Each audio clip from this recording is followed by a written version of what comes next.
dire c'est Hachem qui a voulu, ils vont jamais expliquer pourquoi une chose a été créée par Hachem comme ça. Ils vont expliquer le fonctionnement d'une chose. Voilà, ils vont pouvoir la décrire. Ils peuvent décrire, mais expliquer pourquoi, ils ne peuvent pas expliquer pourquoi. Pourquoi il y a le soleil, pourquoi il y a la lune, pourquoi il y a la terre, pourquoi il y a les étoiles, pourquoi il y a la nuit, pourquoi il y a le jour, pourquoi on a deux bras, pourquoi, etc. etc. Ils ne peuvent pas expliquer ça. Parce que pour expliquer ça, il faut être kadosh, il faut être saint. Les saints, les tzadikim, eux, ils arrivent à expliquer le pourquoi des choses parce qu'ils savent très bien, les tzadikim, que la réalité a toujours deux aspects. Une partie dévoilée, un corps, et une partie cachée, une âme. Pour connaître la vérité, il faut absolument connaître le corps des choses et l'âme qui est dedans. C'est-à-dire la raison pour laquelle Dieu a créé cette chose. C'est-à-dire la présence divine qu'il y a dans la chose, d'après le principe que, qu'est-ce que c'est qu'une âme? Une âme, c'est Chelek Elokam Imal, c'est une partie de Dieu. Qu'est-ce qui donne la vie non seulement à l'être humain, mais aussi à tous les domaines de l'existence, c'est-à-dire minéral, végétal, animal, etc., etc. C'est le fait qu'il y ait une présence divine, une partie de Dieu. C'est-à-dire que Dieu s'est donné, Dieu a donné de lui pour que nous puissions exister. Maintenant, pour que le libre arbitre s'exprime, et donc on ait le choix, Hachem il s'est caché, c'est-à-dire il a dit, si tu veux recherche-moi, si tu veux recherche le pourquoi des choses, et ça, c'est ça la noblesse de l'individu. Ou alors, tu peux rechercher la facilité, et le plaisir premier, pas que le plaisir soit interdit dans la Torah Chas v'Shalom, au contraire la Torah veut qu'on soit heureux, mais sinon tu peux rechercher le plaisir immédiat, et aller faire comme tout le monde, courir après les mêmes loisirs, les mêmes passions, sans te poser de questions sur le pourquoi de ton existence.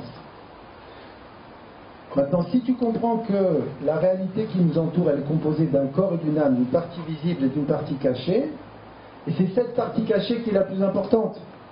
La plus importante, c'est toujours la partie cachée. C'est pour ça que nous, quand on dit Shema Israël, on met la main devant les yeux. C'est un acte de foi, c'est-à-dire tu vas pas voir, tu vas dire Hachem Echad, tu vas dire Hachem il est partout. Il n'y a que Hachem, mais on ne le voit pas. Alors on met la main devant les yeux. Parce qu'on ne peut pas le voir encore, que Hachem il est partout. En nous, partout, partout. C'est lui qui donne la vie. Et donc si on veut connaître le pourquoi des choses, si on recherche Hachem, si on utilise les instruments qu'Hachem nous a donnés, la Torah, la prière, les bonnes actions, si on utilise ces armes, automatiquement on va donner une âme au corps de la réalité qui nous entoure, et on va être vivant spirituellement. On va être vivant parce que la vie c'est quoi? C'est un corps et une âme. Et chaque chose relève de ce principe. Par exemple, Thierry a parlé de la Tniout. Une femme s'anoie. Quel est son message, une femme s'anoie? Une femme s'anoie, elle se couvre le corps un peu plus, voire beaucoup plus que la plupart des femmes dans la rue. Quel est son message? Son message, il est très simple. Elle dit aux garçons qui laisseraient traîner leurs yeux, elle dit, si tu crois que je suis un corps et que j'ai pas de neshama, si tu crois que ce qui m'intéresse c'est seulement l'aspect superficiel des choses, comme s'il n'y avait pas de Dieu, comme s'il n'y avait pas une raison d'être des choses, si tu vas simplement d'après l'aspect extérieur des choses, d'après le corps, alors sache que c'est pas chez moi qu'il faut regarder. Moi tu verras rien chez moi. Moi je te montre rien moi. Moi j'attends mon mari gentiment. Et au garçon de ne pas regarder. Lui la mitzvah du garçon c'est de ne pas regarder. Et la mitzvah de la fille, c'est de ne pas montrer. Et donc une fille s'anoie à partir du moment où sa tsniout, elle correspond, elle dit écoute, le corps c'est pas la plus importante des choses, automatiquement, le résultat de cette mitzvah c'est quoi?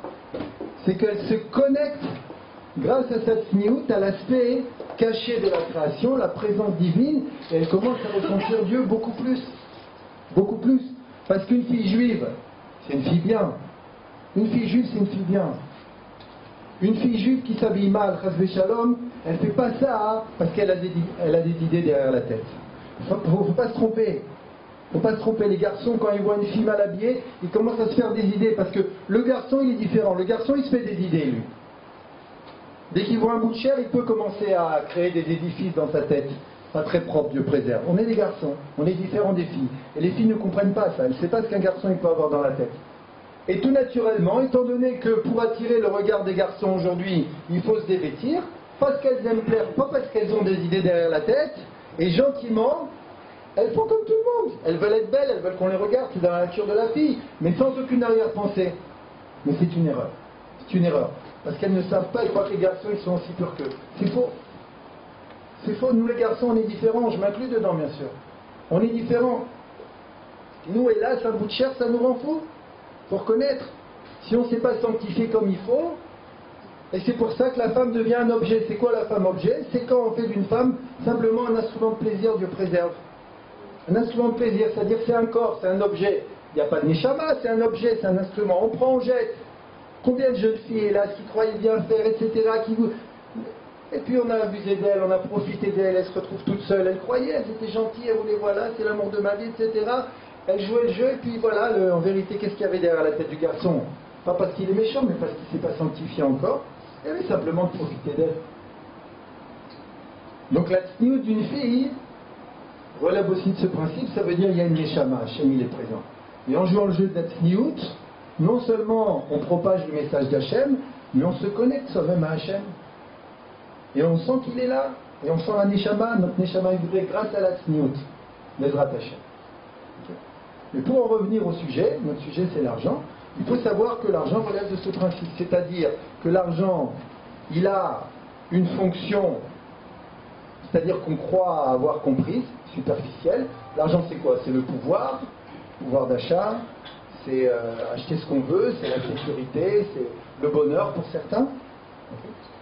C'est un but en soi, c'est une fin en soi. Il y a l'aspect superficiel de l'argent, et aussi, si on veut élever les débats, si on veut s'attacher à l'aspect juif qui est caché derrière l'argent, c'est-à-dire la raison d'être de la chose, alors l'argent il a une raison d'être. Il faut savoir, si tu connais la raison d'être de l'argent, ton rapport avec l'argent il va changer, et tu vas pouvoir te permettre d'introduire Dieu même dans l'argent.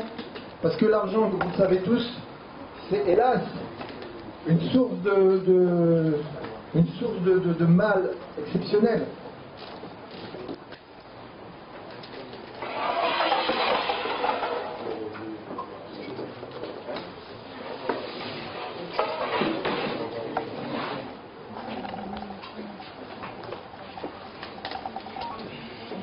Il y a 2-3 places là-bas.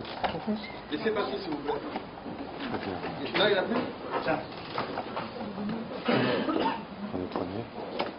La place au fond là-bas. Menteur. Mais ça coûte bien, c'est moins cher. Tu sois là, t'es en première. Ouais, c'est en première, mais tu n'es pas devant la caméra. Devant la caméra. Tu n'es pas devant la caméra. Il y a une chaise, il y a une chaise. Là, il y a... Là, tu gênes un peu. Ouais, Viens là. Deuxième rang. pas là-bas. Mets-toi à côté de Allez, on reprend. Razak.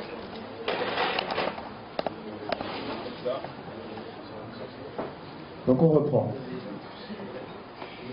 Donc l'argent il a une dimension S'il vous plaît, cachée. reconcentration. Et il faut savoir que plus une chose est importante, plus elle contient un potentiel spirituel important. Or l'argent c'est très important dans notre vie, ça veut dire que spirituellement c'est très important. Et on va voir comment Bezrat Hashem. Et pour ça on va lire un texte de l'Écouté Moharan, l'enseignement numéro 68.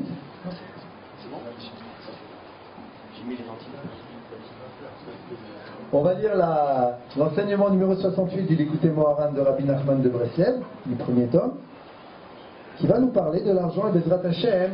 On va voir à quel point ça va beaucoup plus loin que ce qu'on croit. Il dit comme ça: toutes les âmes d'Israël, tous les êtres humains ont une attirance et elles aiment l'argent. Les êtres humains aiment l'argent. Velo le mamon bilvad mitavim goravim oto. Ce n'est pas seulement l'argent qu'on aime. Et là, filou le adam shesh lo mamon.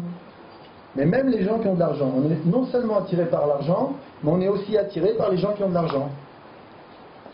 Il y en a qui, par moralité, vont combattre cette attirance envers les gens qui ont de l'argent, parce qu'on refuse de dire quoi? Parce qu'il y a de l'argent et il est mieux que les autres? Non. Mais malgré tout, c'est dans la nature humaine d'être attiré par l'argent et par les gens qui ont de l'argent.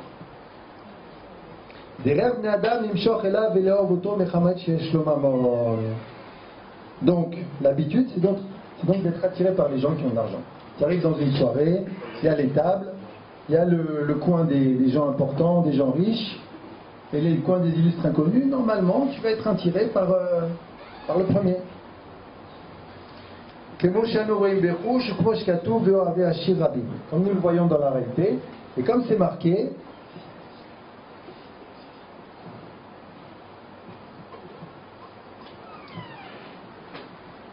viens.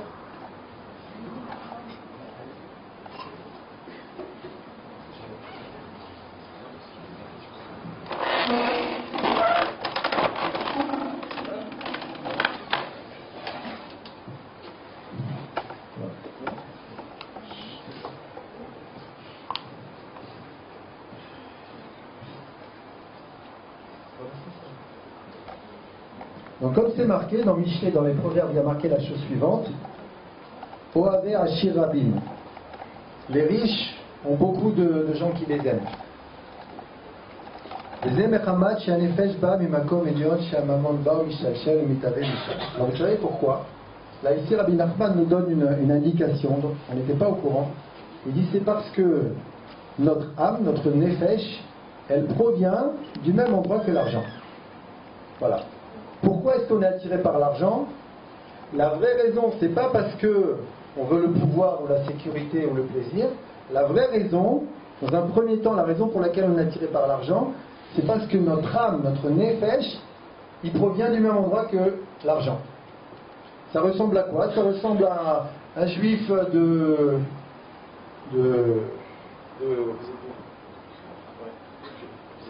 un juif de Constantine qui va à Tombouctou. Le meilleur. Un juif de Constantine qui va à Tombouctou, c'est une ville en Afrique, et il rencontre un autre juif de Constantine. Qu'est-ce qui va se passer? Ils vont pas se lâcher, ils vont être contents. T'es d'où, et toi, et tout, et moi, ma famille, et je connais, ah oui, ton cousin, oui, il connaissait, il était marié avec, etc. Et ils vont pas se lâcher. Pourquoi? Ils vont se retrouver, ils viennent du même endroit. C'est la même chose avec l'argent et l'âme. Et là, c'est pas n'importe quelle partie de l'âme dont il s'agit, on parle du nefesh. Vous savez que l'âme, elle a plusieurs niveaux. Elle a 5 niveaux, là. Nefesh, Ruach, Neshama, Chaya, Yechida. C'est les noms des 5 niveaux. Le premier niveau, le nefesh, correspond à la partie de l'âme qui est connectée directement au corps. Donc qui lui donne la vie. Donc c'est quelque chose de très fort, attention. C'est pas parce que c'est le premier niveau de l'âme que c'est pas très grand. C'est le nefesh, c'est-à-dire c'est ma première connexion avec Hachem. Qu'est-ce qui me donne la vie? Qu'est-ce qui fait maintenant que je suis en train de bouger quand je vous parle, que tout le monde est vivant ici? C'est le nefesh.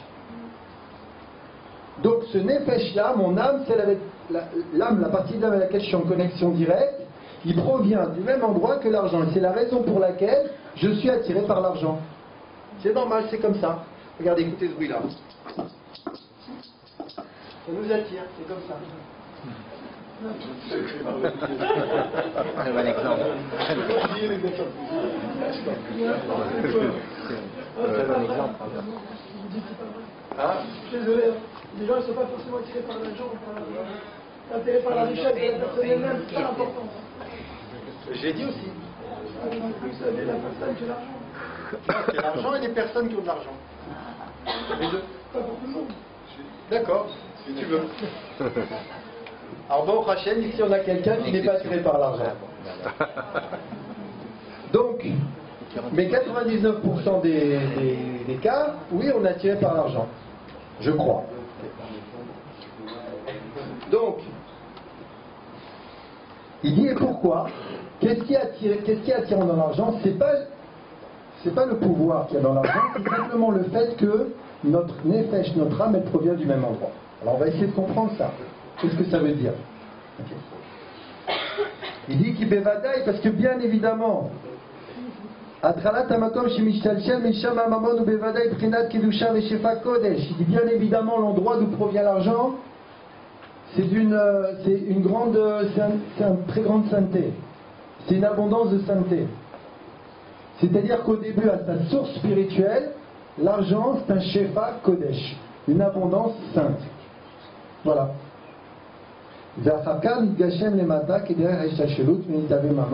Et après, qu'est-ce qui se passe? Par un processus de matérialisation, donc seul Dieu a le secret, cette force spirituelle qui est un chef à Kodesh se transforme en argent sur terre. Et c'est comme ça que l'argent existe. C'est-à-dire ça se transforme en pièces, en billets, en carte de crédit aujourd'hui. Okay. Mais avant de se transformer comme ça, c'était dans les cieux quelque chose de très très sain, l'argent. Donc la racine de l'argent, elle est très simple. Alors maintenant, il nous dit la chose suivante.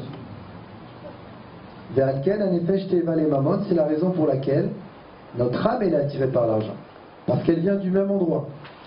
Cependant, il faut faire attention à ne pas aimer l'argent pour l'argent. Et là, vous savez qu'à cause de l'argent, il y a des guerres, à cause de l'argent, il y a des familles qui sont déchirées, des frères qui ne se parlent plus, des cousins, des neveux, des gens qui se font la guerre, il y a des gens qui tuent. L'argent est là, ça a séparé beaucoup de personnes. On connaît tous des histoires, ou même dans des familles, ou dans des amis, où les gens ils se font la guerre à cause de l'argent, ils ne se parlent plus. Là, je suis à Villeurbanne, il y a 3-4 personnes qui m'ont parlé, ils m'ont tous raconté qu'ils avaient un problème avec telle et telle personne à cause de l'argent et qu'ils ne se parlaient plus, c'est la guerre, et voilà. Et vous savez que quand il y a la guerre entre les juifs, la présence divine, elle est éloignée de ça. Et donc l'argent est un vecteur de discorde exceptionnel. La raison des guerres, c'est l'argent. L'Amérique, elle a envahi l'Irak. Okay, sous prétexte qu'il y avait des armes chimiques qu'on n'a jamais trouvées, tout simplement pour le pétrole. Tout simplement pour le pétrole. C'est-à-dire pour l'argent. Donc il nous dit ici, il faut faire attention à ne pas faire de l'argent une passion. Okay. Mais, regardez ce qu'il dit. Rak leitavot veleov amakom shamamon ba mishtalshel misham. Et ce qu'il faut faire, c'est aimer l'endroit d'où provient l'argent. La source de l'argent. Il ne nous a pas dit quelle était la source de l'argent. Maintenant, on est en suspense là. Okay. Il nous a simplement dit que l'âme, elle provient d'un endroit très élevé et que l'argent provient de ce même endroit très élevé. Voilà. Et cet endroit-là, il faut l'aimer. C'est-à-dire qu'il y a une raison d'aimer l'argent. Quelle est cette raison d'aimer l'argent? C'est la provenance de cet argent, provenance spirituelle. Et c'est la raison pour laquelle on nous raconte dans la Gemara que Rabbi Mechabed Ashirim, il y avait Rabbi Yehuda Anassi, un très très grand sage d'Israël, qui donnait beaucoup de kavod aux riches. Pas parce qu'ils étaient riches, mais parce qu'ils avaient de l'argent, et cet argent-là, il contenait un potentiel de 5D.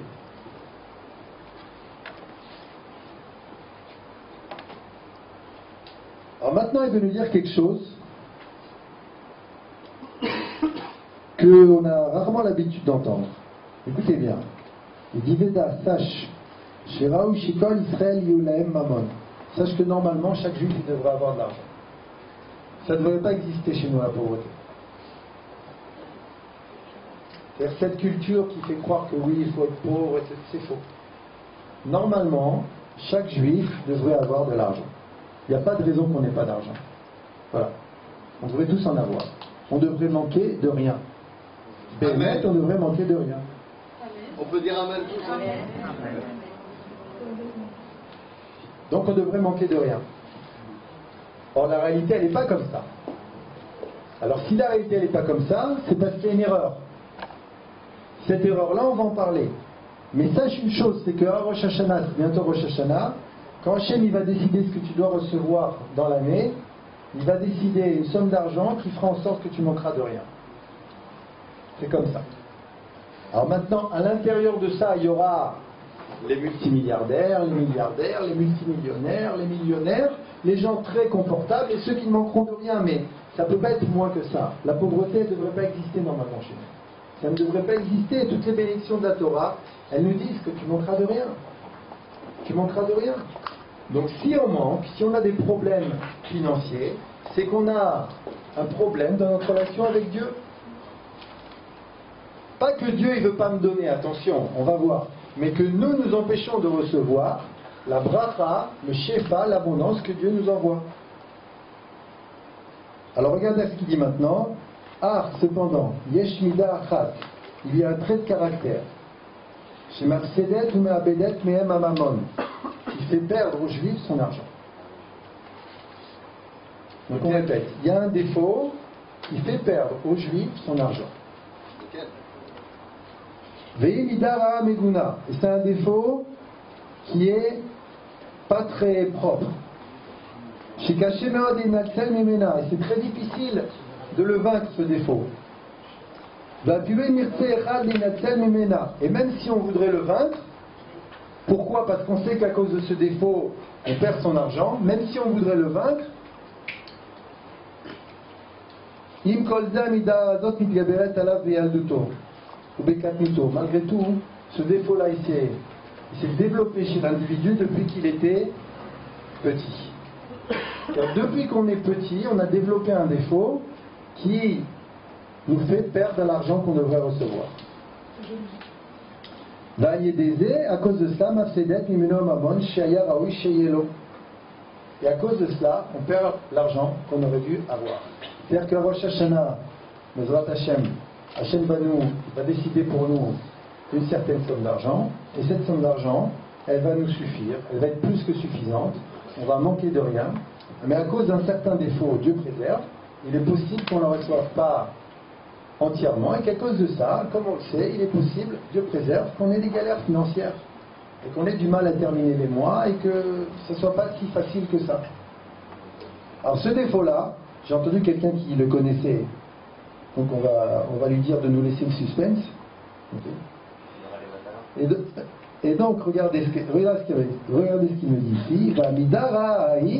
Et ce défaut-là, c'est-à-dire le défaut qui essentiellement fait perdre l'argent, ou midat akas, c'est la colère. Chaque fois qu'on se met en colère, on perd de l'argent. On va comprendre, hein, je vais expliquer. Mais chaque fois qu'on se met en colère, on perd de l'argent. C'est marqué dans le Sefer Amidot de Rabbi Nachman, c'est marqué comme ça, que quand tu viens de te mettre en colère, tu viens de passer une grande colère, sache que Akadosh Baruch Hu était en train de t'envoyer une grande somme d'argent et que tu viens de la perdre. C'est dommage, non? C'est comme ça que le monde fonctionne. Vous savez, il y a des lois scientifiques. Ces lois scientifiques, elles font que si je lâche cette bouteille, elle va tomber. Okay? Ça s'appelle la gravitation. Il y a des lois. Cette loi de la gravitation, on la voit pas. C'est une force, la force d'attraction, on la voit pas. Et pourtant, elle est là. De la même manière, dans le monde de la spiritualité, il y a des lois aussi, des lois de fonctionnement. Ici, Rabbi Nachman nous dévoile une loi de fonctionnement de la réalité qui nous entoure. Une loi spirituelle de fonctionnement, c'est que chaque fois que tu te mets en colère, tu perds de l'argent. Alors on va essayer de comprendre pourquoi, parce que ça ne suffit pas de dire ça. Mais déjà, sache-le. Alors il dit la chose suivante.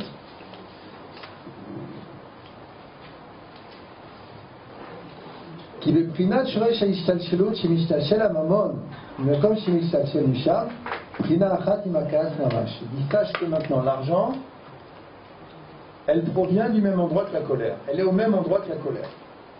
Ah, pourquoi il nous dit ça? Donc on a maintenant une équation.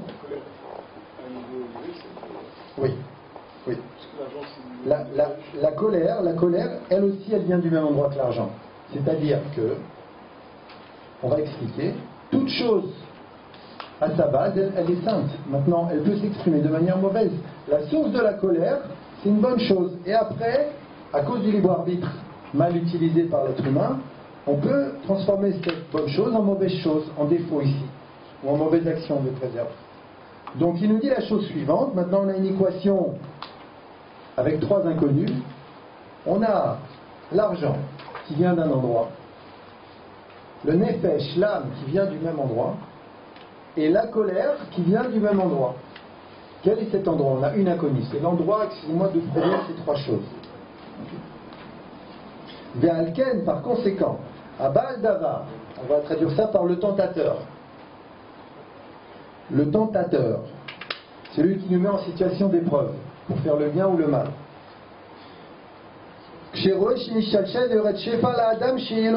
Quand il voit que Dieu a décidé d'envoyer une abondance à l'être humain, il dit allez, je vais t'envoyer de l'argent à toi. Qu'est-ce qu'il fait? Alors lui aussi, il descend et il présente l'individu à une épreuve de colère. Voilà. Et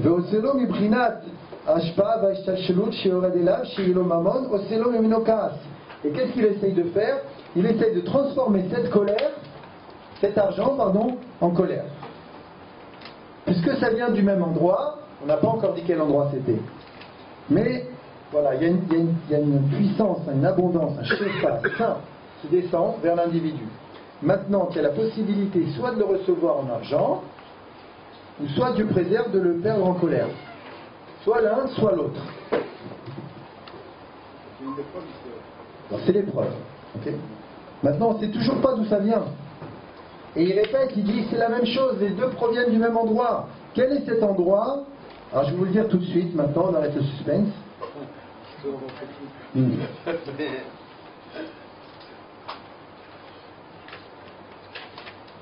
Je vais sauter quelques lignes. Ok. L'endroit d'où proviennent les trois, ça s'appelle, vous connaissez, ça s'appelle les Gvorot. C'est quoi la Gvora? C'est la puissance. La Gvora, c'est la puissance. Il y a plusieurs explications. Gvora. Ouais. Gvora. La Gvora, c'est la puissance. C'est quoi la puissance dans les cieux? Ça veut dire qu'à Kadosh Baruch Hu, il envoie de la puissance. Je vous ai dit que le Nefesh, par exemple, c'est quoi? C'est la partie de l'âme qui fait en sorte que je sois actif, je sois vivant. Pour ça, j'ai besoin d'énergie, j'ai besoin de puissance. D'où elle vient cette puissance? Elle vient de la Gvura. La Gvura qu'Hachem m'envoie. La puissance. Pourquoi je cours? Pourquoi je fais du sport? Pourquoi je vis? C'est grâce à la Gvura. Pourquoi l'herbe elle pousse, les fleurs elles poussent, les arbres, les animaux ils courent? Pourquoi la terre elle tourne sur elle-même, le soleil, la lune, les étoiles? Comment est-ce que ça bouge tout ça? Qu'est-ce qui fait que ça bouge? Les électrons. C'est grâce à la Gvura. Hachem, il envoie de la Gvura. Et grâce à cette Gvura, on est vivant. Notre cœur, il bat. C'est le rôle de l'âme, du Nefesh. Donc l'âme, elle provient de la Gvura. Ça, on comprend. Maintenant, l'argent, lui aussi, provient de la Gvura. Puisque quand tu envoies de l'argent à quelqu'un, tu lui envoies de la puissance. On sait très bien que plus une personne elle a d'argent, et plus elle est puissante. La Gvura, c'est de la puissance. Pourquoi? Parce qu'avec de l'argent, je vais pouvoir agir, je vais pouvoir faire. Je vais pouvoir avoir de la force. Donc l'argent lui-même provient aussi de la Gvura. C'est-à-dire que quand Hachem il t'envoie de l'argent, il t'envoie de la Gvura, c'est-à-dire la force. La force pour quoi faire? La force pour mettre en place les projets sur lesquels il t'attend. La force la force du manger que tu vas acheter avec cet argent, de ce que tu vas acheter à ta famille, à ta femme, à tes enfants, de tout ce que tu vas faire comme mitzvot, comme tzedaka avec cet argent, comme bonnes actions. Tu vas acheter des tefilines, tu vas acheter la souka, tu vas acheter un kissouy roche, tu vas acheter, etc., etc. Et c'est avec l'argent. Donc c'est de la puissance qu'Hachem t'envoie par cet argent. Donc on comprend que l'argent lui-même, il provient de la gvoa, de la puissance. Et la colère. La colère aussi, qu'est-ce que c'est la colère? C'est une expression de puissance. Celui qui, Dieu préserve, se met en colère, énormément en colère, après il est crevé, il est fatigué. Il est fatigué, il a perdu toute son énergie. Alors comment ça se passe maintenant? Ça se passe de la manière suivante. Que Akadosh Baruch Hu, il envoie de la puissance. Et maintenant il faut que l'être humain, il ait le mérite de recevoir ce cadeau de Dieu. Il faut qu'il ait le mérite de recevoir ce cadeau de Dieu. Comment est-ce qu'il va avoir le mérite? En passant une épreuve. Cette épreuve essentielle, c'est quoi? C'est la colère. Et si tu te retiens de te mettre en colère, automatiquement, tu vas faire en sorte que la puissance qui t'est envoyée, qui va se transformer en argent, se transforme effectivement en argent. Tu n'as pas empêché le processus spirituel d'être en place grâce au fait que tu te contiennes. Mais par contre, Dieu préserve, si tu te mets en colère, qu'est-ce que tu fais? Tu transformes l'argent en énergie qui s'en va en vin. Et quelqu'un qui disait Zera Levatala tout à l'heure. Maman, c'est le même principe, c'est-à-dire ton argent il s'en va en vin. Il ne sert à rien, il ne sert plus à rien. Comme une semence qui ne sert plus à rien, qui s'en va en vin. C'est le même principe. Et donc, Tu fais ah 100 euros. Voilà. Là, le ah 100 euros. Reste à ta place 100 euros. Un coup de klaxon 2 euros. L'insulte 10 euros.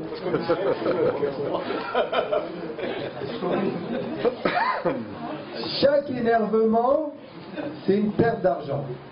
C'est s'empêcher de recevoir quelque chose qu'Hachem il t'envoie, une puissance. T'as compris maintenant? Soit tu t'énerves, ou soit tu te retiens, et grâce à ça, tu reçois l'argent.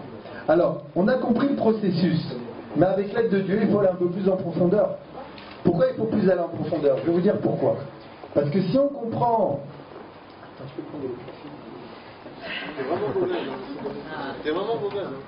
Donc si on comprend si on comprend la manière dont ça fonctionne en profondeur, peut-être qu'on aura une chance de ne pas se mettre en colère. Parce que là, je vous dis ça, normalement, qu'est-ce qu'on s'est dit tous? On s'est dit, waouh, ah ben, faut plus que je me mette en colère. Ça va marcher, un jour, 2 jours, une semaine, 2 semaines.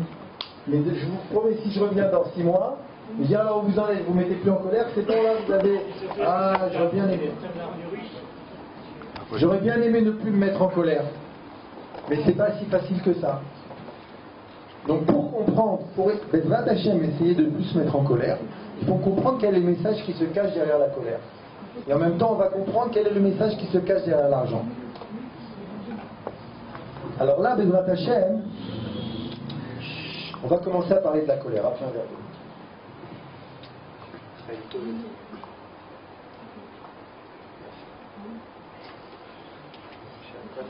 Amen.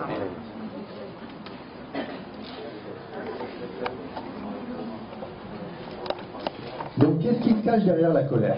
Alors on va prendre un exemple, d'accord?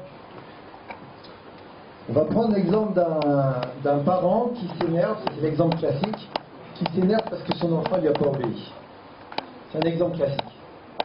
Okay, il ne m'a pas obéi, on s'énerve. Okay. Donc, ou alors quelqu'un qui nous fait un coup de vis, ou qui nous insulte, ou je ne sais pas quoi, qui nous contrarie. Mais on va prendre cet exemple-là parce qu'il est très fréquent. Okay, il y a des parents ici, il y a des enfants, il y a les énerveurs et les énervés. Donc tout le monde s'y retrouve. Okay. Donc, Eliyahu Hara, il est très fort. Par exemple, vendredi après-midi, okay, qu'est-ce qu'il fait? Okay, il va chez les enfants, de préférence ceux qui n'ont pas encore fait la bar mitzvah, okay, et il leur fait faire Chagiga. Tout d'un coup, même eux, ils ne savent pas pourquoi, ils commencent à détruire toute la maison, qui a mis 3 heures à ranger, et tu t'énerves. Et juste avant Shabbat, il y a toujours une grande épreuve d'énervement. Mais on va prendre l'énervement, d'accord? Donc, pourquoi est-ce que je me suis mis en colère dans ce cas-là? Et dans tous les cas, pourquoi est-ce que tu t'es mis en colère? En ce qui concerne l'enfant, c'est parce qu'il ne m'a pas écouté. Regarde ce qu'il a fait. Donc il m'a contrarié. Donc on se met en colère parce qu'on est contrarié. C'est-à-dire, la situation n'est pas telle qu'on l'avait demandé, telle qu'on le désirait, telle qu'elle devrait être. Alors on se met en colère. Est-ce que c'est la vraie raison pour laquelle on se met en colère? La réponse est non. Avec le cas de l'enfant, c'est très facile à capter. Parce qu'on va arriver avec l'aide de Dieu à la source de toutes les colères. Accrochez-vous. Donc, alors pourquoi tu t'es mis en colère? Parce qu'il m'a énervé. Oui, d'accord, mais pourquoi tu t'es énervé? Mais parce qu'il ne m'a pas écouté. Ça fait 10 fois que je lui ai dit de je sais pas quoi, et regarde, encore une fois, regarde ce qu'il a fait. Ah, d'accord, c'est pour ça que tu es mis en colère? Oui, c'est pour ça que je suis mis en colère. Non, c'est pas pour ça que tu es mis en colère. Mais on va plus loin. Et le fait qu'il n'a pas fait ce que tu as demandé, ça veut dire quoi? Ça veut dire qu'il n'a pas respecté. Ah, déjà, c'est différent. Donc tu t'es mis en colère parce qu'il t'a pas respecté. Pas parce qu'il a fait ça. C'est pas parce qu'il a fait cette bêtise que tu t'es mis en colère. En vérité, tu t'es mis en colère parce qu'il t'a pas respecté. C'est pour ça que souvent, quand on se met en colère, on dit « Comment tu peux me faire ça, moi ?» Parce qu'en vérité, c'est pas le truc, c'est ce que tu m'as fait à moi. On se met en colère parce que on sent qu'on nous a fait quelque chose, on nous a manqué de respect. Alors est-ce que c'est la vraie raison qu'on ait manqué de respect? Ça va plus loin que ça. Pourquoi le fait qu'on me manque de respect, ça me met en colère? Parce que le message qui est caché derrière ce manque de respect, c'est quoi? C'est eh ben pourquoi je te respecte pas? Pourquoi il me respecte pas? Pourquoi il me respecte pas? Il me respecte pas parce que peut-être que je suis pas digne d'être respecté. C'est-à-dire, il est en train de me dire, avec son manque de respect, il est en train de me dire que, t'es pas super, hein. T'es un peu naze, t'es une banane. Ça existe cette expression, là, une banane? Okay. Non, une banane.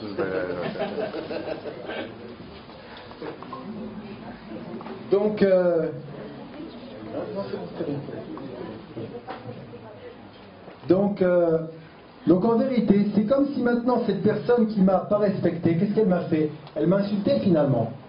Par son action de manque de respect, elle m'a fait comprendre qu'elle trouvait que j'étais pas quelqu'un de respectable. Donc elle m'a simplement dit, voilà, t'es pas quelqu'un de si bien que ça, t'es nul, t'es naze. Voilà, naze, on va prendre ce mot, d'accord? On est d'accord? C'est international. Voilà. T'es naze, pourquoi je te respecterais? T'es naze. Donc même l'enfant, toi à qui j'ai tout donné, depuis que tu es né, gratuitement, même toi tu m'obéis pas. J'ai pas assez de problèmes déjà avec les voisins, le patron, les collègues, la famille, la belle-mère, le beau-père, je sais pas qui. J'ai pas assez de problèmes avec les gens avec qui j'ai des problèmes qui me manquent de respect et je suis sans arrêt sous tension à cause de ça. Qu'en plus de ça, toi, que j'aime plus que tout, à qui j'ai tout donné, qui devrait être conscient de ma valeur, toi aussi tu me manques de respect.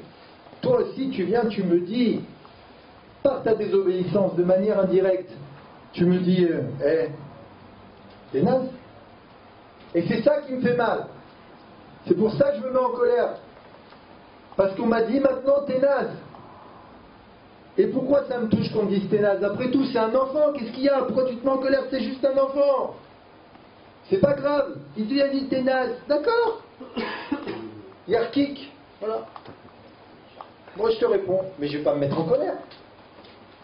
C'est pas tunisien ici. Hein. Non, pas du tout. Il y a des Tunisiens. Donc, il y a partout des Tunisiens. Un Chouraki, non, Chouraki. Non, pas Chouraki. Thierry. Ah, monsieur Zek. Donc, regardez. Donc, maintenant, ok. Qu'est-ce qui se passe maintenant? Pourquoi est-ce que ça me touche qu'on sous-entende que je suis naze? Vous savez pourquoi? C'est parce que... Attends, c'est pas là, parce que c'est le feu. Je suis en train de couper les... C'est le feu. Facebook. Alors je répète, pourquoi est-ce que ça me touche qu'on sous-entende que je suis naze? Parce que Béhémet, au fond de moi-même, c'est ce que je ressens. Au fond de moi-même, c'est ce que je ressens. Il faut comprendre une chose. Si on n'a pas reçu une éducation de Torah telle qu'on devrait la recevoir, on n'est pas connecté vraiment à sa Neshama. Si on n'est pas connecté vraiment à sa Neshama, on n'est pas connecté à Hachem. Et donc il y a un vide à l'intérieur. Il y a un vide à combler. Mais ce vide-là, étant donné qu'il n'est pas comblé comme il devrait l'être, ça crée un vide intérieur. Alors maintenant, qu'est-ce qu'il reste à faire? Qu'est-ce qu'il reste à faire? Et bien maintenant, puisque je ne sens pas que j'existe, puisque je n'ai pas la présence de Dieu en moi, alors je vais essayer d'exister de manière différente. Qu'est-ce qu'on a à me proposer? Et bien ce qu'on a à me proposer, c'est un profil sur Facebook. Voilà ce qu'on a à me proposer. Ce qu'on a à me proposer, c'est bon, écoute, voilà. Tu veux valoir quelque chose? Ah bah oui. J'ai assez souffert à l'école, on s'est moqué de moi parce que j'étais petit, ou gros, ou boutonneux, ou trop grand, ou ce que tu veux. Ou bête, chacun, de toute façon, hélas. Okay. La pression, t'es pas le plus intelligent, regarde le premier de la classe. On est dans une société de compétition. Depuis qu'on est petit, vous mettez un enfant devant un dessin animé. Ah, c'est bien, ouais, il est calme, au prochain, il bouge pas, il est heureux, il fait un kiff, il s'amuse. Mais vous êtes en train de le casser. Pourquoi? Parce que lui, par exemple, il va voir des super-héros qui ont des super-pouvoirs. C'est le dessin animé maintenant qui marche. Il va voir, bon, je sais que c'est dépassé, mais c'est pas grave, l'homme araignée. Ok? Il voit l'homme araignée. Il est content. Allez. Il voit l'homme araignée, il est content. Mais Spider-Man, qu'est-ce qu'il lui dit? Qu'est-ce qu'il lui dit à ce petit-là qui voit le dessin animé? En même temps que ça l'amuse, en même temps qu'il saute de building en building, il est en train de lui dire: hey, tu peux sauter toi de building en building? Moi je peux. Et toi tu peux? T'aimes me voir, hein, mais toi tu pourras pas. Et après on grandit, après on est adolescent. Il y a Brad Pitt qui passe avec Angelina au bras. Et il nous dit: hey, tu peux avoir Angelina? Tu peux pas avoir Angelina. T'as vu comme je suis beau et musclé? Et toi? Moi je suis... Okay. Tu vois celui qui a de l'argent? Celui qui a la voiture? Celui qui a, tu fais des comparaisons parce que c'est tout ce qu'on t'a appris. Qu'un homme il existe que par rapport à ce qu'il a ou à ce qu'il montre. C'est tout ce qu'on t'a appris. Aujourd'hui, il y a des petites filles de 10 ans qui font des dépressions nerveuses pour quelques kilos en trop. Mais où est-ce qu'on est arrivé? Aujourd'hui, il y a des gens qui peuvent se suicider parce qu'il y a 80 personnes qui ont refusé d'être leur ami, qui ne veulent plus être leur ami sur Facebook. Mais où on va? Où on va? Parce qu'il n'y a pas de Neshama, c'est ce qu'on disait, il n'y a pas de Neshama, il n'y a pas de présence de Dieu dans la civilisation occidentale. C'est que regarde-moi, de quoi j'ai l'air. Et nous on est là, et nous on est en train de calculer, qu'est-ce qu'on a pensé de moi, de quoi j'ai eu l'air, de quoi j'ai l'air. Est-ce que je plais, est-ce que j'ai été sympathique, est-ce que j'étais à la hauteur, est-ce qu'elle m'a regardé, est-ce qu'il m'a regardé, est-ce qu'on a vu ma nouvelle robe, est-ce qu'on l'a pas vue, est-ce qu'elle a plu, est-ce que je... On est sans arrêt en train de penser à des trucs comme ça. On reste 2 heures devant la glace pour avoir l'air négligé, genre non, j'ai rien fait, hein. C'est naturel la glace chez moi. C'est des nouveaux calculs. Okay, 2 heures. Ça y est, là, vraiment, j'ai pas l'air du tout d'être passé devant la glace. C'est bon, je peux sortir. Il y a la mannequin américaine qui va sortir, c'est la plus belle du monde à ses yeux, elle est contente. Et puis tout d'un coup, juste avant de sortir, elle se regarde à la glace et il y a un bouton qui... Un bouton passe. Alors elle met le fond de teint. Et le fond de teint, ça prend pas. Au contraire, le bouton est de plus en plus rouge. Alors qu'est-ce qu'elle fait? Ça arrive chez les hommes aussi maintenant. Ça arrive chez les hommes aussi. Donc, qu'est-ce qu'elle fait? Ok. Alors après, normalement, la solution, c'est d'essayer de l'éclater. N'est-ce pas? Donc elle va devant la glace, elle l'éclate, vous savez, paf, ça va sur le miroir. Mais le problème, c'est que maintenant, c'est enflé. Et comme elle met du fond de teint avant, ça fait une réaction, elle a une boule maintenant. Qu'est-ce qu'elle fait? Elle se met en pyjama, elle pleure, elle va au lit. C'est fini. Elle vaut plus rien. Plus personne veut d'elle. Mais je rigole pas, c'est marrant, mais je rigole pas, ça existe ça. Il y a des mecs qui ratent leur brushing, ils sortent pas à cause de ça. BMS. Donc, pourquoi est-ce que c'est comme ça? Ok. Pourquoi est-ce que c'est comme ça? Parce qu'il n'y a rien. Parce que c'est simplement du paraître, c'est du corps, c'est de la superficialité. Aucune neshama. Et quand il n'y a aucune neshama, c'est la civilisation occidentale. La civilisation du paraître. C'est Esav, Esaü qui dit à son frère Yaakov: tu veux m'acheter le droit d'aînesse? Il n'y a pas de problème. Achète-moi le droit d'aînesse. Donne-moi le plat de... C'était un plat de... Non, ça s'appelait une keila. C'était un plat de keila. Ah non, c'était un plat de keila. Ah non, monsieur, c'est un vrai. Ah non. C'est un polémique. Je n'aurais pas vendu son droit d'aînesse pour un plat de lentilles, ça n'a aucun goût, excusez-moi. C'était Alpi Kabbalah.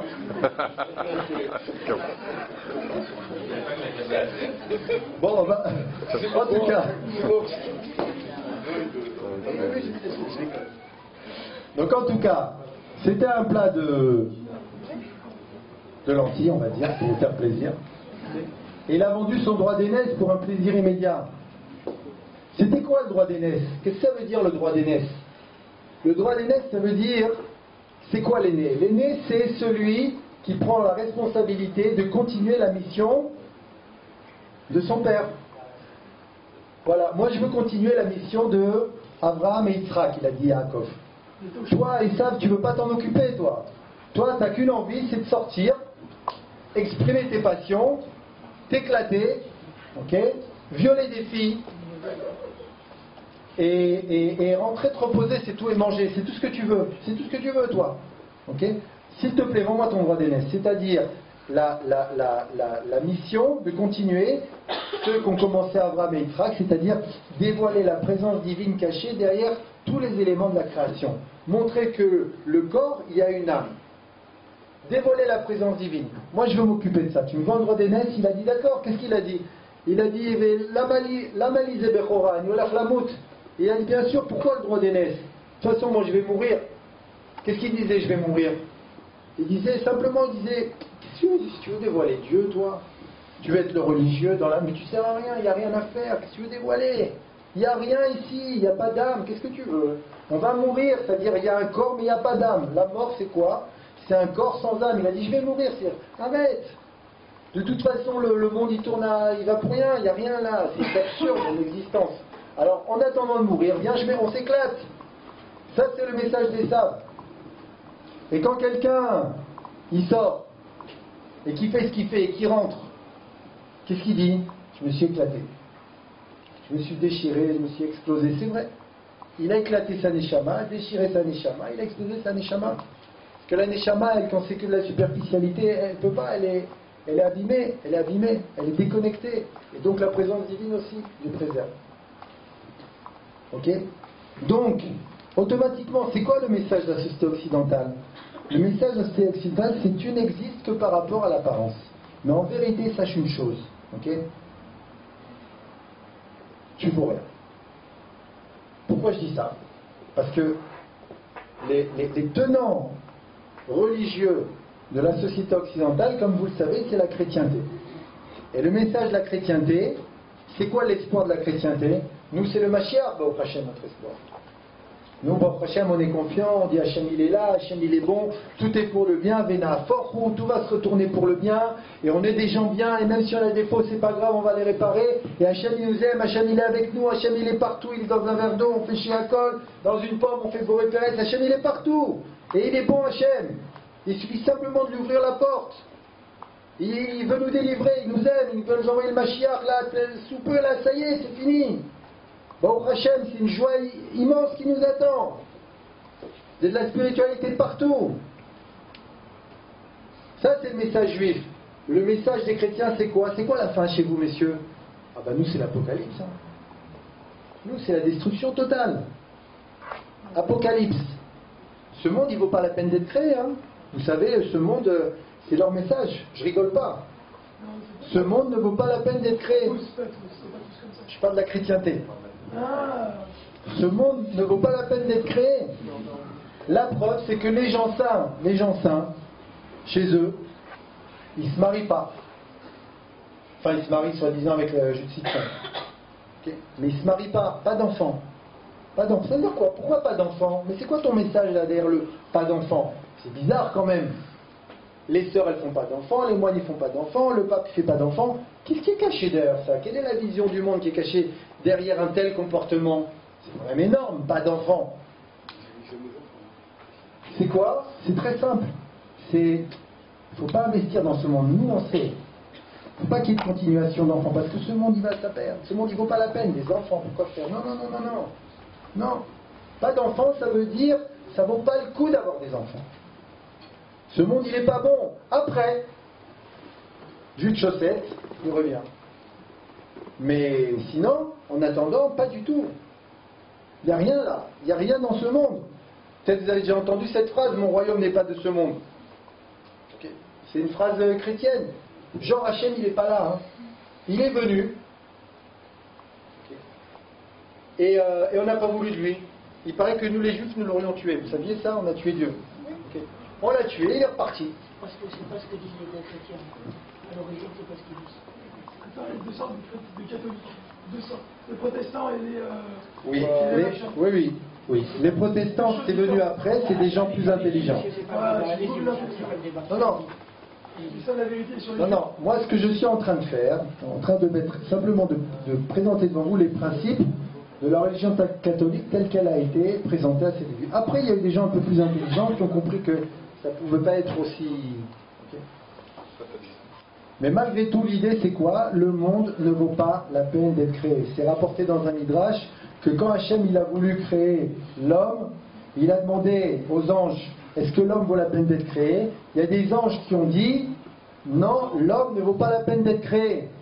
Et Hachem, ces anges-là, il les a pris, et c'était l'ange de la vérité qui a dit ça. Il a pris l'ange de la vérité, et il l'a jeté par terre. Il a dit, Emet Meret Sitzmar, la vérité elle repoussera de la terre. Cette vérité-là, que tu dis l'homme il ne vaut pas la peine d'être créé, elle est fausse. Parce qu'il a dit l'homme il va mentir, il va voler, il ne vaut pas la peine d'être créé, l'homme il va te manquer de respect. Il a dit la vérité, l'ange de la vérité. Mais Hachem a dit non, c'est pas ça la vraie vérité. Ça c'est une vérité qui n'a pas d'âme, ça. C'est une vérité où tu t'arrêtes simplement aux actions de l'être, pas à son intériorité. C'est une vérité sans rien. Cette vérité, elle t'amène à dire l'homme ne vaut pas la peine d'être créé. Et ça, c'est le message du Yetzer Hara. Tu ne vaux pas la peine d'être créé. Quand le travail du Yetzer Hara, c'est de faire entrer dans l'individu, tu ne vaux pas la peine d'être créé.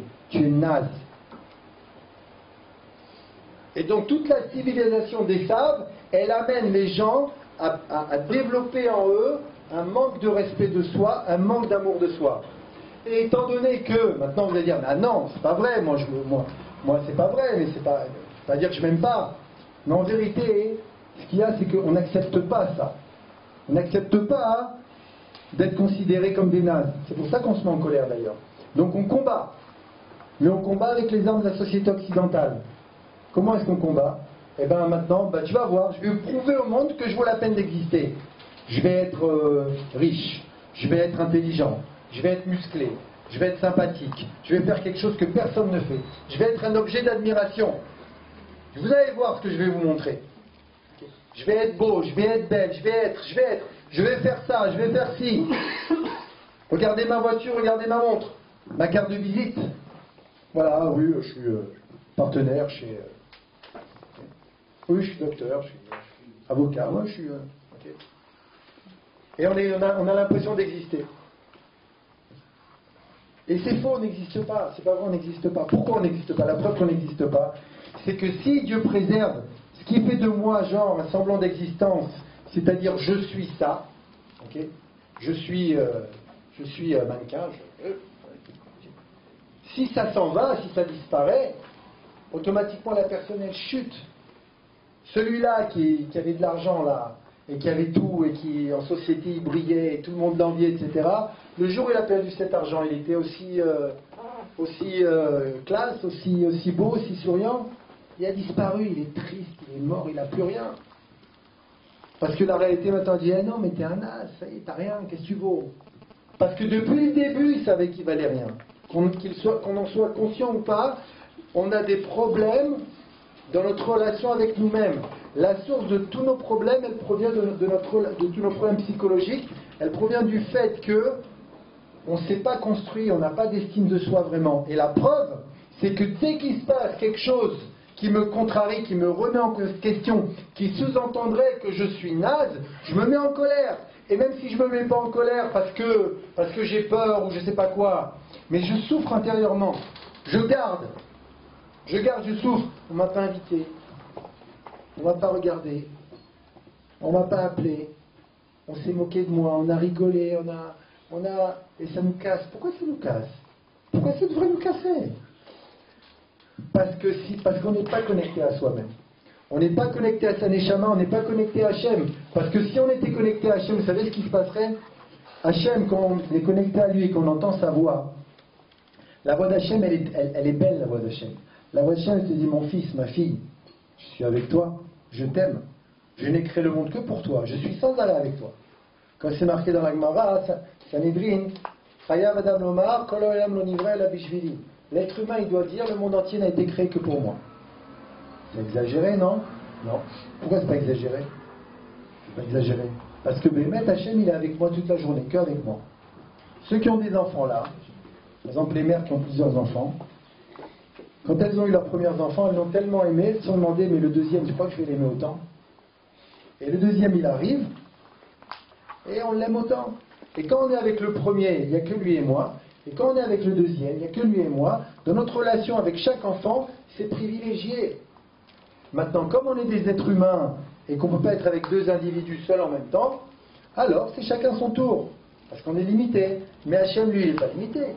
Hachem, il est, je vous promets, toute la journée, il est avec moi, Hachem. Que avec moi. Il passe son temps que avec moi.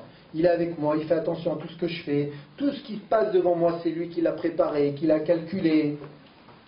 Le temps auquel je vais arriver, il l'a calculé. La voiture qui me ralentit, il l'a calculé. Le feu rouge qui devient vert quand je dois passer, il l'a calculé. Il est sans arrêt avec moi, Hachem.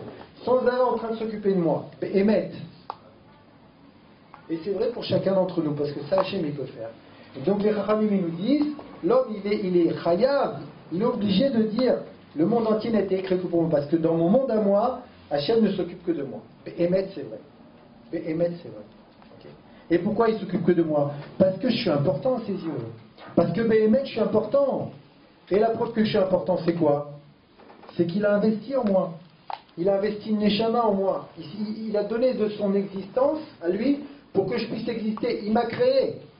Il y a un rab qui disait que quand Hachem il crée un être humain, c'est parce que le monde ne peut plus continuer à fonctionner si cet être humain ne vient pas au monde. Maintenant, le monde, il a besoin de cet être humain. Sinon, il ne peut plus tourner.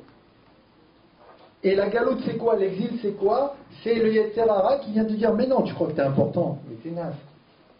T'es naze. Ah, tu veux pas être naze? Ok, alors essaye d'être beau, essaye d'être riche, essaye d'être fort, essaye d'être puissant, essaye d'avoir une belle voiture, une belle robe. Essaye d'exister comme ça, ok, c'est bon, pas de problème. Essaye de faire taire ce vide intérieur. Essaye de faire taire cette voix qui te dit t'es naze, t'es naze, t'es naze, t'es naze, t'es bidon, t'es naze. Ça, c'est Yetzer Hara. Yetzer Hara, en même temps qu'il nous casse intérieurement, il essaie de nous donner des solutions pour qu'on souffre encore plus. Parce que les solutions, elles ne marchent pas. Et la preuve, c'est qu'on se met en colère régulièrement. Parce que dès qu'on sous-entend t'es naze, ça nous remet dedans. Ben oui, je ne vaux pas la peine d'être créé. Et donc Hachem, lui, qu'est-ce qu'il fait en vérité? Hachem, il investit en moi, Hachem. Hachem, il investit chaque seconde de vie, c'est lui qui me la donne. C'est lui qui me donne la vie. Tous les matins, je me réveille, je dis merci mon Dieu. Merci de m'avoir redonné ma neshama. Pourquoi? Rabba emunatecha, on dit. Modani lefanecha. Devant toi, je dis merci. Belacha bekayam, Dieu vivant et éternel. Shechezarta benishmati, parce que tu m'as rendu mon âme. Bechemla, par compassion. Rabba emunatecha. Qui veut dire, tu as une grande emuna. Dans les livres en français, ça ne s'est pas traduit comme ça parce que c'est choquant. Dire Hachem il a la emuna, faut pas exagérer. Et pourtant, c'est la traduction. Eux, ils traduisent tu es de grande confiance. Mais tu es de grande confiance, pour ceux qui parlent hébreu, ça se dit Rabba ne'emanutra. Rabba emunatera, ça veut dire tu as une grande confiance. Mais en quoi? En moi. C'est pas shoot, en moi. Hachem il a confiance en moi. Et la preuve, il m'a redonné ma neshama. Il m'a redonné la vie. Parce que lui, Hachem, il connaît ma vraie valeur. Et si seulement je me connectais à lui, Béhémet, au lieu de courir après des objets de plaisir et des idéaux qui ne sont pas les miens, qui sont des idéaux qui m'amènent à la perdition spirituelle, qui m'amènent à être malheureux, à être sous pression constamment, à cause de l'argent, à cause du candidaton, à cause d'eux. Okay? Si je ne suis pas connecté à ma neshama, je ne vais pas vivre ça. Mais si je me connecte à Hachem, lui Hachem, qu'est-ce qu'il fait? Lui, il investit en moi, Hachem. Il investit sans arrêt, il me donne la vie. Et vous savez aussi ce qu'il me donne, Hachem? Il investit en moi, il investit de l'argent. Il m'envoie de l'argent, Hachem. Il m'envoie suffisamment d'argent, comme on a dit. Il m'envoie de la gvoura. Il dit, mon fils, je t'ai créé, je te donne la vie. Ma fille, tu as une mission sur cette terre, et je vais te donner les moyens de la mettre en pratique. Tu vas la mettre en pratique. Je t'envoie l'argent aussi. Mais là, il y a l'épreuve. L'épreuve, c'est que si Béhémet, tu t'es connecté à Hachem, tu vas pas. Alors, qu'est-ce que tu vas faire? Tu vas pas te mettre en colère. Parce que tu es connecté à Hachem. Parce que tu n'es pas touché par une contrariété. Au lieu de dire, et c'est inconscient chez nous, parce qu'on n'est plus conscient de ça, au lieu de réagir et de souffrir, de se mettre en colère ou de garder et de souffrir, on ne va pas être touché par ça, on va dire, c'est une épreuve, je la passe. Et si on dit que c'est une épreuve, je la passe, on va même pouvoir dire, et c'est pour le bien, on veut même pouvoir grandir avec cette épreuve. Et en plus de ça, on va recevoir l'argent qu'on devait recevoir. On est gagnant à tous les niveaux. Mais sinon, si on se met en colère, C'est comme si Hachem, il envoie l'investissement, il envoie la gvoura, il envoie l'argent, et nous, notre colère, on dit, mais non, laisse tomber, on ne vaut pas la peine d'être créé, laisse tomber, ça sert à rien tout ça. Comme ça, Vani Oler Lamout, de toute façon, qu'est-ce qu'il y a? Il n'y a rien là. C'est comme si on refusait par notre colère l'investissement qu'Hachem veut nous donner, et qu'on le dilapide en vain. Donc tout le problème de la colère, il est un problème de ma relation avec moi-même.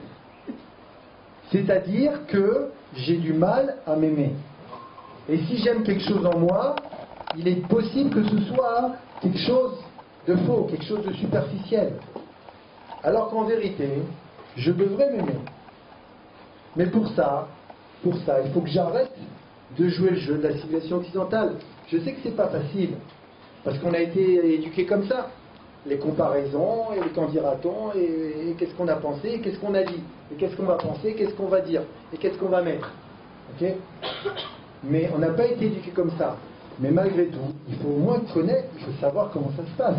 Si déjà tu sais comment ça se passe, si tu as compris la vérité, alors tu peux commencer à la voie d'Hachem Barach, à réparer, à servir Hachem maintenant, et à aller dans la bonne direction. Mais si tu ne sais pas, il y a des gens qui sont très très religieux mais ils ne connaissent pas ce type d'enseignement, ils sont nerveux toute leur vie. C'est comme ça, c'est comme ça, qu'est-ce que je te dis? C'est comme ça. T'as fait l'itilat? Calme-toi, ça suffit, c'est pas ça la Torah, c'est pas ça la Torah. Je suis pas en train de taper Chazécham sur les religieux, mais ça veut dire que la religion, c'est pas seulement la pratique. La pratique, c'est indispensable. Sans pratique, la pratique, ça réveille un neshama. C'est déjà se permettre d'avoir des forces. Mais le vrai travail, il est à quel niveau? Il est au niveau de toi. Tu dois changer toi. C'est pas seulement la pratique. La pratique, elle va t'aider de toutes tes forces. Mais elle est là pour que tu puisses changer toi. Pas pour un cinéma. C'est pas du cinéma maintenant, c'est pas une tenue, c'est pas un look. Avant j'avais le look, maintenant je vais avoir un autre look. Okay? Avant j'étais force dans les bois de nuit, maintenant je vais être force dans les mitzvot, je vais sauver le monde. Attends mon frère, c'est pas ça le truc. Tu répercutes la même erreur, tout en ayant une kippa sur la tête, c'est pas ça. Le but de la Torah et des mitzvot et l'attachement à Hachem et des prières, c'est quoi? C'est de changer, c'est d'être heureux. C'est de donner à Hachem la place dans ta vie. De vivre avec lui, c'est ça le but. Et d'arriver enfin à comprendre à quel point Hachem il tient à toi.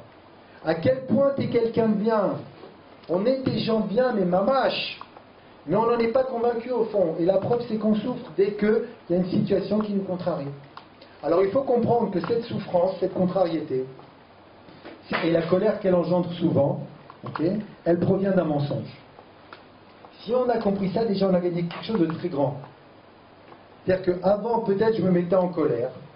Et j'ai un problème dans ma relation avec moi-même, et je suis convaincu au fond de moi-même que je ne suis pas quelqu'un de super, voilà, je ne suis pas... ok, voilà. Je ne vaux pas la peine d'être créé, je suis naze, il marche encore en moi. Ça marche, ok. Maintenant, il faut savoir une chose, c'est un mensonge. Je vaux la peine d'être créé, et je ne suis pas naze. Ah, je me mets en colère encore? D'accord. Mais, au moins, je ne suis plus victime. Je ne suis plus victime du mensonge, c'est-à-dire je ne dis pas c'est la vérité. Je ne reste pas cantonné dans ce manque d'amour de moi qui me fait souffrir et qui m'empêche d'avancer. Et je peux commencer à réparer. On va dire, mais c'est très difficile, il va se mettre en colère. Oui, d'accord. Mais tu peux commencer à réparer dans les petites choses. Exemple, tu ouvres un tiroir. Le bouton, il te reste dans les mains. Le tiroir, il ne s'ouvre pas. Qu'est-ce que tu fais généralement? Tu t'énerves un peu. Il y en a qui s'énervent beaucoup. Oh 25 €. C'est quoi ce oh? Qu'est-ce qu'il y a derrière ce oh? Il y a quoi? Même le tiroir, il ne veut pas s'ouvrir pour moi. Même lui, il me traite de naze. Je m'ouvre pas. T'es naze. Pourquoi je m'ouvrirais pour toi? Et tout automatiquement, il y a une réaction. Et chaque contrariété, c'est la même chose. Okay. Mais là, tu peux travailler là. Tu peux, au lieu de faire... Non, je ne vais pas m'énerver pour ça. Je vais travailler sur moi.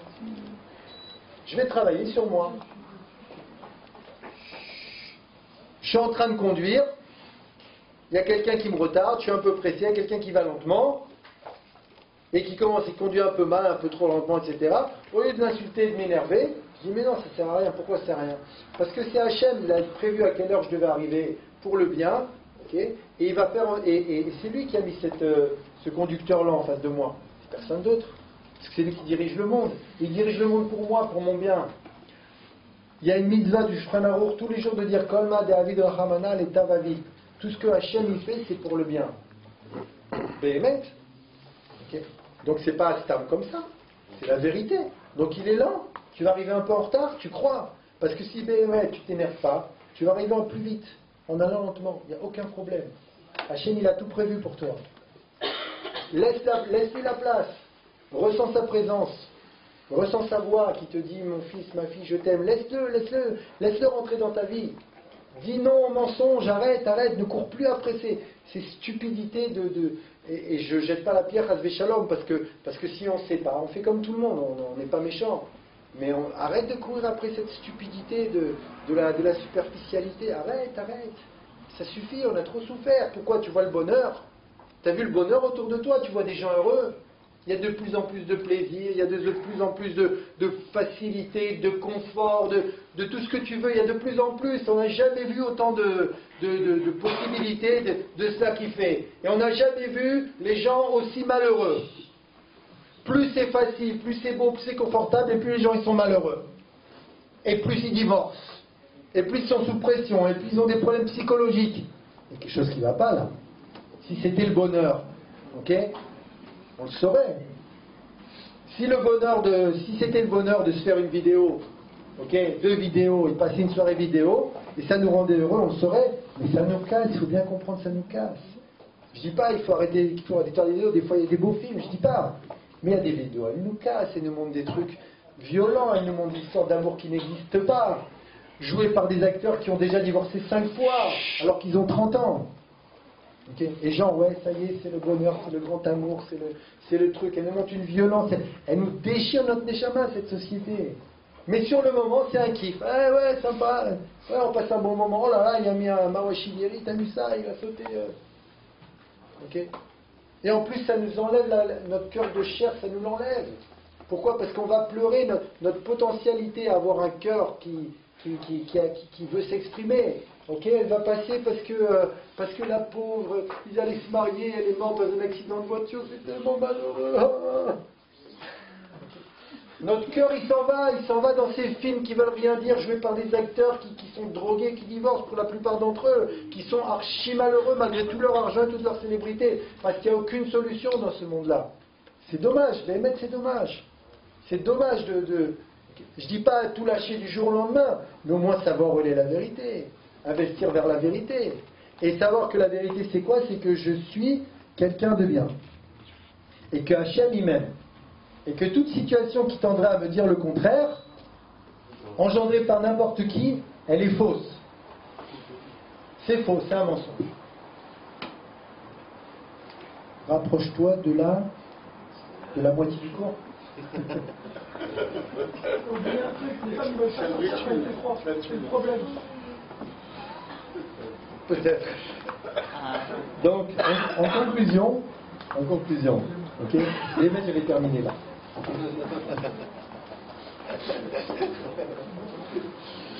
Donc, en conclusion, ne pas se mettre en colère, ok, c'est pas simplement ne te mets pas en colère parce que c'est une avéra.